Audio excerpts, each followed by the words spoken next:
De repente o assunto bullying vem e a gente começa a imaginar dentro de um padrão muito conhecido. A gente fala assim, bullying é coisa de gente que quer o mal do outro, agressividade, envolve aquele mais frágil com aquele que quer dar uma de valentão, envolve uma plateia que muitas vezes está apoiando aquilo que aconteça. Tudo isso é verdade, mas quando a gente vê o caminhar dessa história do bullying, nós chegamos num novo momento. Nós chegamos num momento em que bullying não é apenas, como se falava há alguns anos atrás, um comportamento repetitivo, um comportamento intencional de agressão, um comportamento em que alguém quer se sentir superior a partir do sofrimento do segundo e até dessa assistência de uma plateia, tá?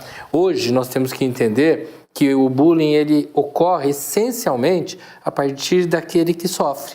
O bullying está mais no ouvido do que na boca. O bullying está muito mais naquele que recebe. E, às vezes, dentro da melhor das intenções, o próprio professor acaba propiciando essa situação sem perceber, sem compreender. Por quê? Bom, o que muitas vezes acontece é o seguinte: no mundo onde se fala tanto em ser politicamente correto, em que a gente deve evitar apelidos, que a brincadeira tem que ter, entre aspas, bom gosto, em que as questões são colocadas sempre dentro de uma linha muito tênue e difícil de medir, muitas vezes o professor se perde e fala assim, bom, será que eu posso brincar com essa turma? E se posso brincar, qual é o tipo de brincadeira que combina?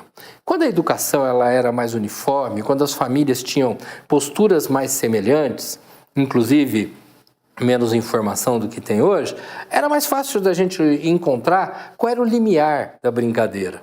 Hoje em dia, infelizmente, isso é muito mais complexo.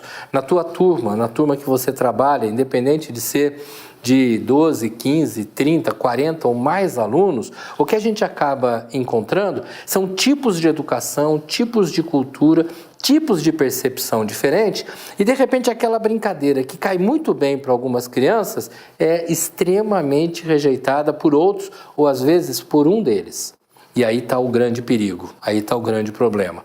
A hora que eu faço uma determinada atividade, inclusive coisas muito informais, eu posso estar machucando pessoas. Quando eu viro e digo assim, você parece que não quer nada com a vida, que é uma expressão muito comum de se usar no dia a dia, mas que quando ela é ouvida por aquela criança que ouve em casa coisas do tipo, você não vai virar ninguém, olha teu irmão, como que ele é esforçado, ele vai atrás e consegue. Você parece fulano de tal que não liga para nada. A hora que o professor fala aquilo, sem saber o ambiente e a dor que aquilo significa, sem querer ele está ali cutucando a ferida, ele está machucando e a criança fala, até o professor está me colocando dessa maneira. As comparações que muitas vezes são usadas dentro de casa, no sentido de que a criança se valorize, para alguns é interpretado como eu não tenho chance, eu nunca vou ser igual ao meu primo, eu nunca vou ser igual meu pai foi no passado, quando meu pai fala que foi um grande herói. Olha que exemplo simples. Imagina você dando aula e você tem lá os seus alunos da primeira fileira e enquanto eles estão fazendo um determinado trabalho, você vai passando de aluno em aluno, dando uma olhadinha no trabalho, dando uma olhada na letra, na postura, e você aproveita esse momento para interagir um pouquinho e elogia um aluno aqui, elogia o trabalho do outro, fala como a letra dele está melhorando, brinca até com outras características, teu cabelo está bonito hoje, e tem uma outra criança ali que está esperando ansiosamente por esse elogio, por esse toque, por esse carinho, quer no sentido um pouquinho mais pedagógico ou até pessoal, só que a hora que você está indo, alguém, a direção da escola, um colega, te chama na porta da sala.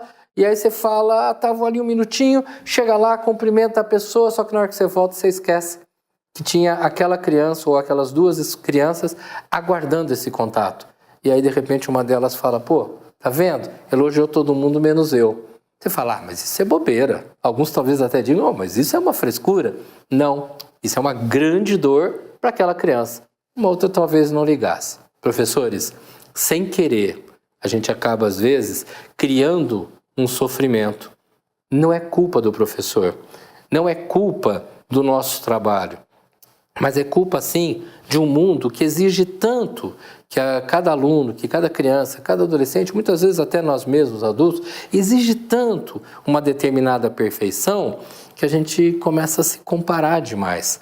E esse que se compara demais e na maioria das vezes se sente um pouquinho abaixo de um determinado grupo ou de uma determinada pessoa, quando ele ouve um comentário dele, ele enfraquece. Esse é mais um cuidado que precisamos ter. Isso não quer dizer que você não pode brincar com seus alunos. Isso não quer dizer que você não possa fazer estímulos com esses alunos no sentido de que eles se arrisquem um pouco mais. Isso quer dizer que eu posso utilizar esse tipo de expediente se eu realmente conhecer a minha classe. E se eu realmente conhecer as características. Para isso, eu preciso aproveitar o corredor da escola, eu preciso aproveitar momentos no pátio, eu preciso trocar ideia com aqueles mais quietinhos e com aqueles que agitam mais, eu preciso perceber um pouquinho melhor qual é o espaço que aquela pessoa me dá para determinada brincadeira. Volta um pouquinho para dentro da tua casa, para os seus parentes, para os seus vizinhos, e você vai observar que mesmo entre nós adultos, muitas vezes numa confraternização, uma brincadeira que 90% das pessoas aceita, um ou outro se sente ofendido, um ou outro não fica bem. E olha que isso é entre adultos e nós estamos falando até de uma festa. Imagina para essas crianças que fazem parte desse mundo congestionado de comparações, congestionado de cobrança. Conhecer o aluno, conhecer os espaços e aí sim nos dar o direito da utilização da linguagem. Nosso aluno precisa aprender a conviver com todas as linguagens, mas na hora que ele está ali na sala, ele espera muito que o professor o entenda, e nesse aspecto ele não está errado não. E eu preciso compreendê-lo, achar a linguagem, para mais tarde ele poder ir aprendendo isso, e aí sim, quando ele for adulto, ele poder também se adaptar ao mundo. O bullying, muitas vezes, é visto como uma grande maldade. Em alguns momentos ele não é maldade não, ele é uma consequência ruim, inconveniente de uma relação em que faltou algumas informações. Vamos trabalhar, vamos brincar, vamos tornar a nossa aula viva, só não vamos permitir que às vezes um detalhe até inocente possa machucar alguém.